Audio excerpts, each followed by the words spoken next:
നമസ്കാരം, കിളിക്കുട്ടിലേക്ക് എല്ലാവർക്കും സ്വാഗതം. ഞാനിന്ന് ഉണ്ടാക്കാൻ പോകുന്നത് മണിപ്പുട്ടാണ്.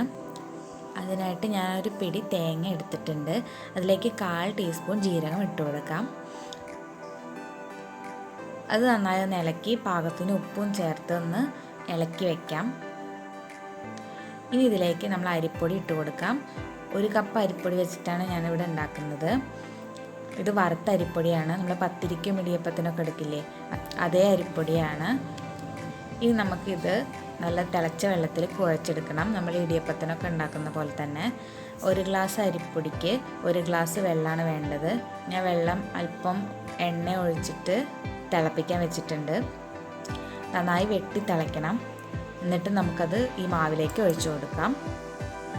ഒരു സ്പൂൺ വെച്ചിട്ട് നന്നായി മിക്സ് ചെയ്ത് കൊടുക്കാം.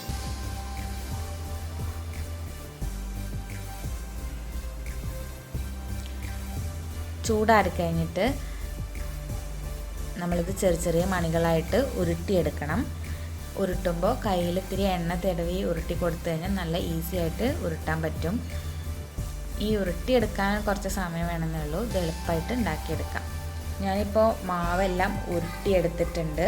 ഇനി ഒരു ഇഡ്ഡലി തട്ടിൽ നമ്മൾ എണ്ണ തടവിയിട്ട് ആവിയിൽ വേവിച്ചെടുക്കാം.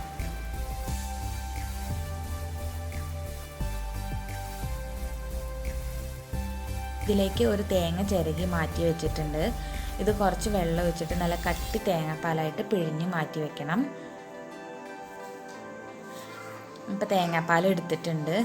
ഇനി ഇതിൽ ഒരു 1/4 കപ്പ് പഞ്ചസാര ചേർത്ത് നന്നായി ഇളക്കി കൊടുക്കാം. 2 ഏലക്കായ ചതച്ചിട്ടു.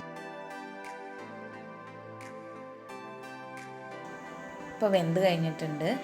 ഇനി നമുക്കിത് നമ്മൾ എടുത്തു വെച്ച തേങ്ങാപ്പാലിലേക്ക് ഇട്ട് കൊടുക്കാം. വളരെ എളുപ്പത്തിൽ തയ്യാറാക്കാൻ പറ്റുന്ന ഒരു 4 മണി പലഹാരമാണ് ഇത്. കുട്ടികൾക്ക് ഉണ്ടാക്കി കൊടുത്തു നോക്കണം. എൻ്റെ വീഡിയോ ഇഷ്ടപ്പെട്ടാൽ ലൈക്ക് ചെയ്യുക, ഷെയർ ചെയ്യുക, കമൻറ്റ് ചെയ്യുക. മറക്കാതെ ചാനൽ സബ്സ്ക്രൈബ് ചെയ്യുക. Thank you.